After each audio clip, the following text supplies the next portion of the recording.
Hey, my lovely people, welcome back to another episode of Selfish Therapy. If you're new here, I'm your host, Lyrae. On this channel, we talk about any and everything self-therapy. So if you're not ready to do the work, this may not be the channel for you. We welcome you anyway. Anyway, guys, let me just take a second to say thank you to my returning viewers, those of you who have either subscribed, liked a video, shared it with someone, or even left a comment below. I appreciate you guys so much. Thank you for helping me to grow my channel and to spread the gospel. So with that said, guys, if you are interested, you see what we're going to be talking about today, let's get right into it.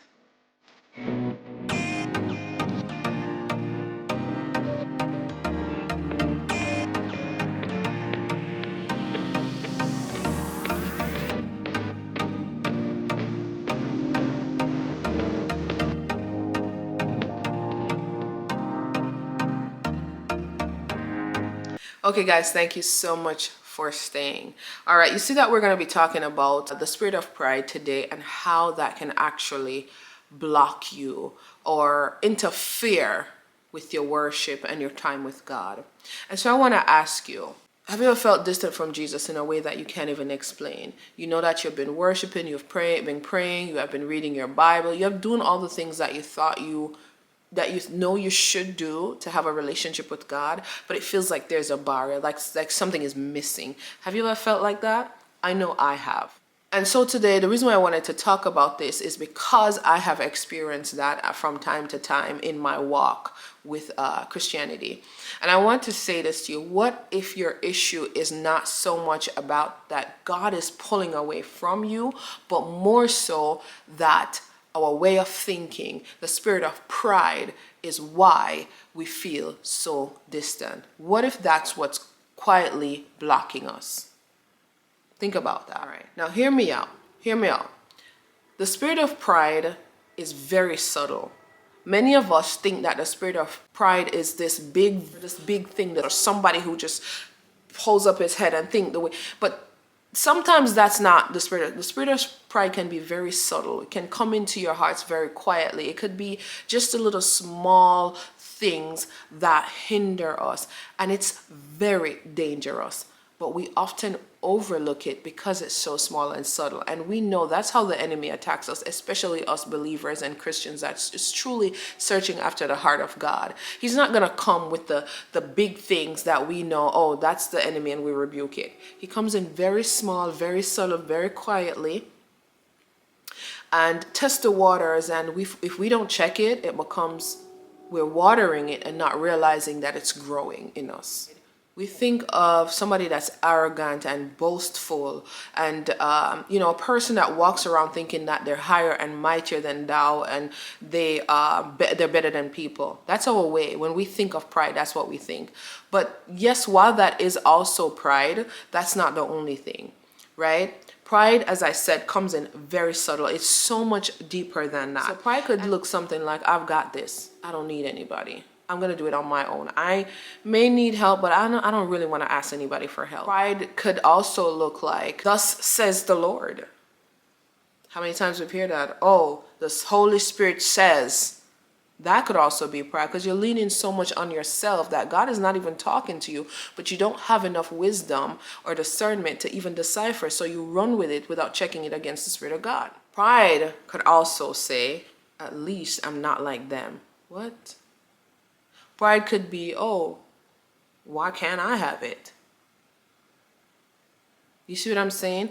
It's those subtle little thoughts that pop up in our minds that take root in our heart because we don't reject it, because we feel that we're entitled to it.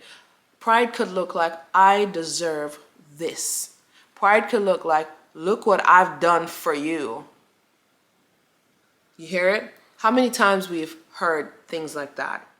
So, Proverbs 16 verse 18 says, pride goes before destruction and a haughty spirit before a fall. Right? So I want to say this, pride doesn't always show up as loud as we think or as haughty or arrogant as we would expect it. Sometimes pride looks like defensiveness. It could look like self-reliance as well as an uncoachable or teachable heart. Another verse says in James 4 verse 6, it talks about God resisting the proud, but gives grace to the humble. I want you to take a moment and think about that. What part of the spectrum do you fall on? Do you think you're a humble person? Based on some of the examples that I just gave, do you think you're humble? We got to check ourselves, right? Remember, this is selfish therapy. We got to look deep in ourselves. We're not here to point the finger on anybody, but to think about ourselves. This shows you that God doesn't just dislike pride or the proud, but also he resists it. It's something that he rejects. He doesn't welcome that. Because God doesn't share his glory with anyone. We can see that in scripture. Because he's the one and only God. And when we start to well up in our hearts feeling that, oh, we need some of this glory, I think he has a problem with that. Check it in the scripture. All right. And so here are some examples that could create distance between us and God because of the spirit of pride. One, pride can block repentance. If you're always justifying yourself, it's really hard for you to repent, because you're not going to repent of something that you don't even think that you were wrong for in the first place, or think that grieves the spirit of God in the first place. Why would you repent of it? Because you feel justified in your actions. But a humble person will ask God to search me. Lord, I may not be able to see it now, but you are God and I trust you. Show me if I've done anything wrong. That's the difference. In Psalms 139 verses 23 to 24, the verse says, search me, O God. And if there's anything wicked in me, right? You want God to cleanse you. You're trusting that God will take it out of you. All right. The second part is pride can make correction feel like an attack, right? We take on a spirit of offense even in constructive criticism, because we're so prideful. How dare you? When you already feel like you are right before the problem happens, that is the spirit of pride. And we live in defensive mode. Why? Because it's hard for us to take correction. We feel like we're being attacked. And so when somebody brings truth to us, pride takes over to say, no, they are coming for you. They're attacking you. They're judging me instead of loving me. And so Proverbs 12 verse 1 says, whoever loves instruction loves knowledge, but he who hates correction is stupid. We cannot walk this walk by ourselves. We cannot walk this walk expecting that everything is going to fall and fall in alignment with what we want and how we feel, and it's going to be comfortable. No, because conviction and correction is necessary. For we don't have the knowledge to even walk righteously and holy. We have to go back to our Creator. We have to go back to the Word of God. We have to go back to the truth. And sometimes the truth that we know is opposite of what the truth of God says. Because our truth comes from our culture and our experiences. But sometimes that is not the truth of God. And we have to go back to that. And that doesn't feel comfortable, but it's still the truth. One and only truth. The spirit of pride will replace your dependence on God or make you feel like others are trying to control you.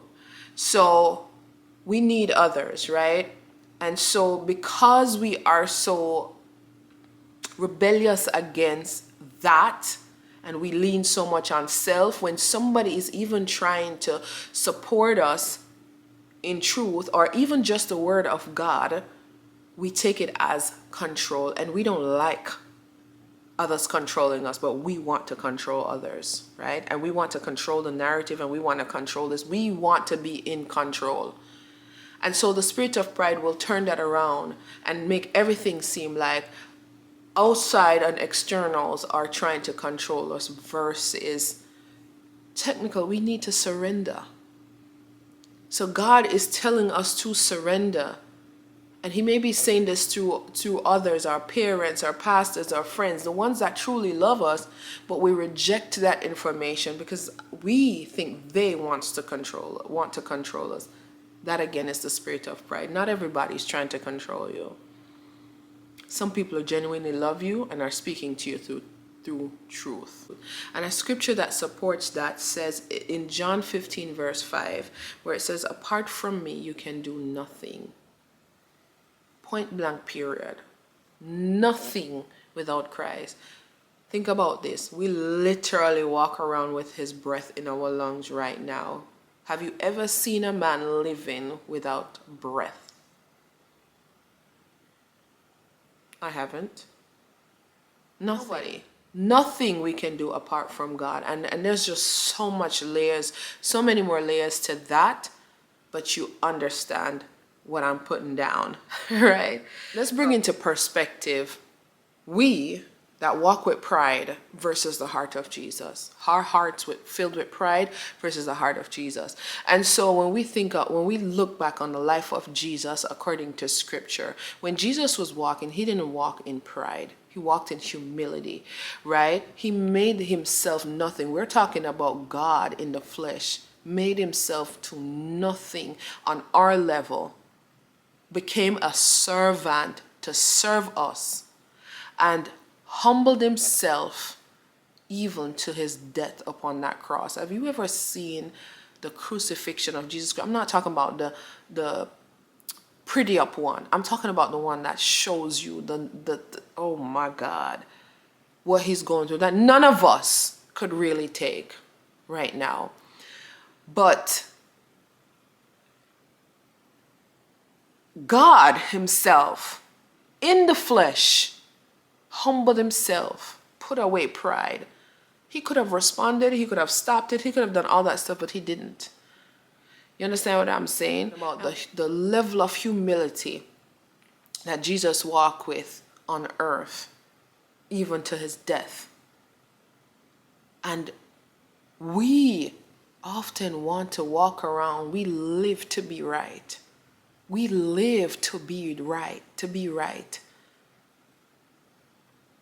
So how can we walk with Jesus? How can the Holy Spirit thrive in us when he's saying surrender and be humble, and we're saying control and I want to be right?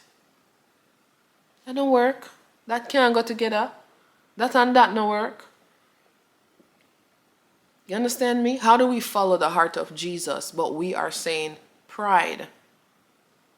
And he's saying humility.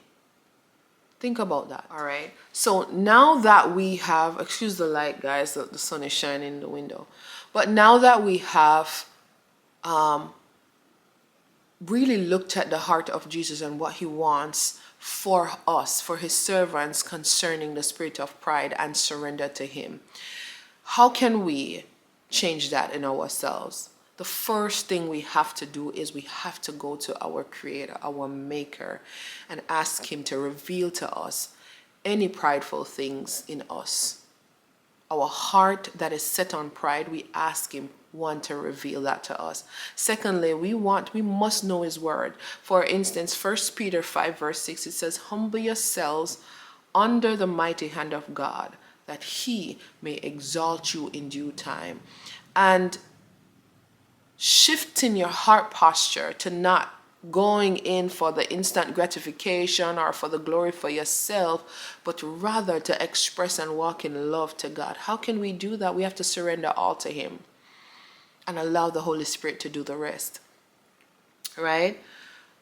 Repent. When he shows us what in us is prideful or any unclean spirit, it doesn't have to be the spirit of pride, but when God reveals to us what he needs to take out of us, do the hard thing, do the uncomfortable thing, and be disciplined and obedient to get rid of it. Don't ask when he shows you, you said, okay, it's too hard. Do the hard thing to receive more of Jesus. And every single day, choose humility. Choose humility, not just in your spirit, but physically. When you go around others, choose to be humble. Pick a time when you have the opportunity to talk about you. Use that time to talk about God. Use that time to serve somebody else. Use that opportunity to not feed into your flesh, but to build the kingdom of God. Right? And always remember this, humility is not about thinking less of yourself amongst others, but really and truly thinking more about Jesus. So guys, I say all of this to say to you,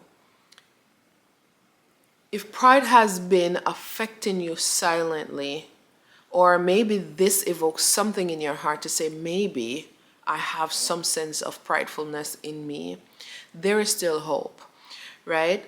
The moment you start to surrender and to humble yourself, you just open the door for grace to come in. You open the door for the Lord to come in, and the Holy Spirit to help us to work through that. That's why he sent us the helper for things like this. So I just want to remind you that if that's something that you are struggling with, or you feel as though you have on the inside of you to work out, seek God first, for he will show you and reveal you. But we serve a faithful God, that anything that he reveals to us, he also gives us the tools and the resources and lead us to how we can make it right. For he says repent, right? Otherwise, if there was no hope, we wouldn't have to repent for anything. And so I just want you to remember that God says, come as you are. He says, if you seek him, draw close to him and he'll draw closer to you. And just use that as your guide. That's all you need. Just trust God, go to God, ask God to help you. Don't try to do it on your own, because you cannot. And allow the Holy Spirit to do a new thing on the inside of you. All right. So if this resonated with you in any way, shape, or form, please leave a comment below. Let me hear what your thoughts are. If you struggle with the spirit of pride or anything else that you'd like to add to this, I welcome your comment. But you guys know how we do it here. Don't forget, if you like the video, to leave a like, share it with somebody who may find it helpful. And with that said, I'm going to say a quick prayer to pray us out, and then we will be on our way. Thank you, Eternal Father God, for this opportunity and this moment to be in your presence again. Father, we thank you so much for your grace. We thank you for your wisdom that you have shared with us. And we thank you, O God Almighty, for your discernment, dear God. Father, we pray in the name of Jesus that whatever is in our hearts, dear God, even now, that you will go on the inside and you will make it clean. You will wash us, dear Father God. Father God, we ask that you take out anything that does not align with your will and your way. And we ask that you fill that space with your Holy Spirit, with your Holy presence, dear God. Father, our desire is to walk and live according to your will and your way. Our desire is to reach for your righteousness and your holiness. But God Almighty, wisdom speaks to that we cannot do this on our own. Wisdom tells us that we're not fighting against flesh and blood, but we're fighting against the things in high spiritual places, dear God Almighty, that without you we cannot stand up against. And so, Father God, we give you our hearts on this day, and we ask you, mighty King, to go in and make it right. We ask that you turn anything that the enemy meant for bad into good. We ask, dear Father God, that you will give us your way of hearing, your way of seeing, your way of speaking. We pray that our heart posture align with your will and your way, and that your thoughts will be in our minds. That God Almighty, we don't have to be defensive. We don't have to be self-reliant, and we definitely don't have to reject teaching, but we will receive, dear God, whomever you have sent before us to help us, to lead us into righteousness. And so, Father, we thank you that today we already started the process of repentance and renewal according to your will and your way. We thank you for your help of the Holy Spirit, and we receive all teachings in the name of Jesus. And this we say, it is so, in your mighty, precious, and matchless name. And we say amen, amen, and amen. So, my loved ones, thank you so much for watching. Again, guys, leave a like and a comment, share the video with someone. If you haven't seen my last videos, please go ahead and watch that. I appreciate you guys so much for all of your support. And with that said, I am going to love you and leave you. And until my next episode, take care of yourself, and bye for now.